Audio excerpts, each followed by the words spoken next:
Okay, hello everyone. So this is going to be the second video, and for this section, I'm going to cover essay instruction, formatting, and materials and essay structure. All right.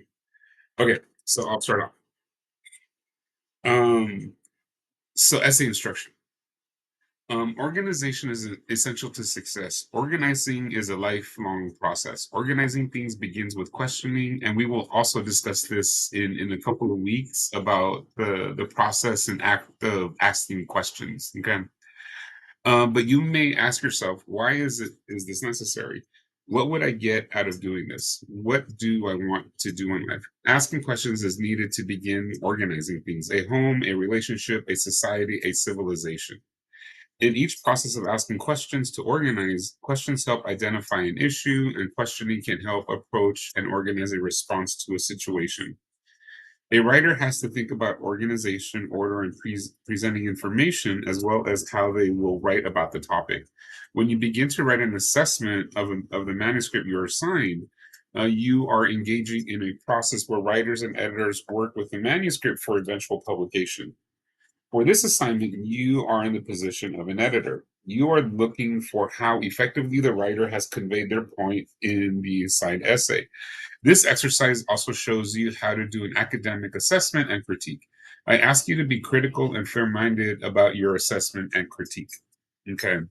Yeah. So, like, this is sort of what I mentioned before in class and also in the modules. But let me make this a little more explicit is that um to go through the process of writing is, as I mentioned earlier, it's not a mystery. All right. That you need to take very necessary and concrete steps in order to be able to write quality manuscript. Right. And it sort of goes back to what I suggested, or sorry, when I had you do the module on describing the color black. One of the biggest issues that I noticed is that many of the paragraphs that I read lack the context of what even you were trying to accomplish with that small exercise. You're right. And the other issue as well, and this also goes back to the idea of organization and asking questions, is the perspective. Right. So for many of you, I wrote things like, what perspective did you take, or what perspective is this paragraph sort of addressing? Is it addressing the perspective of the person who sees, or is it trying to address the issue of you as the writer to explain the color black to a person who's blind? None of that was necessarily made clear in the majority of the paragraph that I read. Right. So then this is sort of why I'm doing this, and I'm trying to take meticulous steps in order for you to recognize what this process is. So then within the context of this class or this semester, be able to apply these things in your writing. Okay. All right. So then now I'm going to go to the formatting. Okay. Excuse me. Okay, formatting for this essay is going to be a single essay,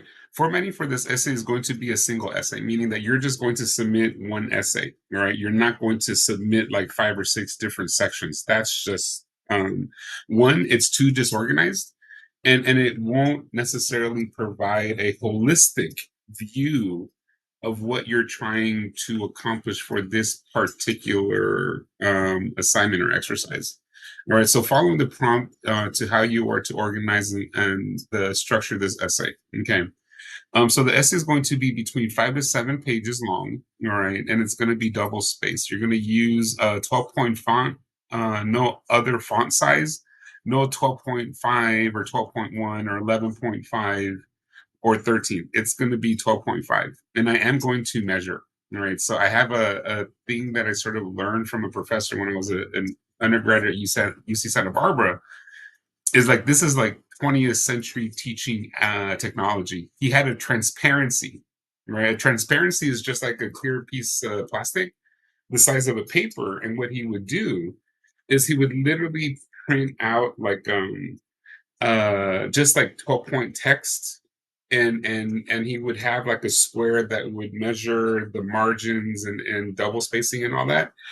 And when you submit your paper, and he would do this in front of 300 students, he would randomly take a paper, and then he would put the transparency on top of the first or second page of the essay. And if the essay did not match exactly the transparency, he would say, "The owner of this paper, which is Valdivia, come pick it up because it's not formatted properly." That's how he did it in front of 300 students to embarrass you.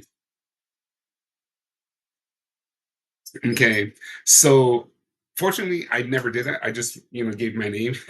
But this is the thing that you have to sort of like set yourself for, because this is sort of what tends to happen in graduate school, but a little more challenging, because when you go to grad school, right?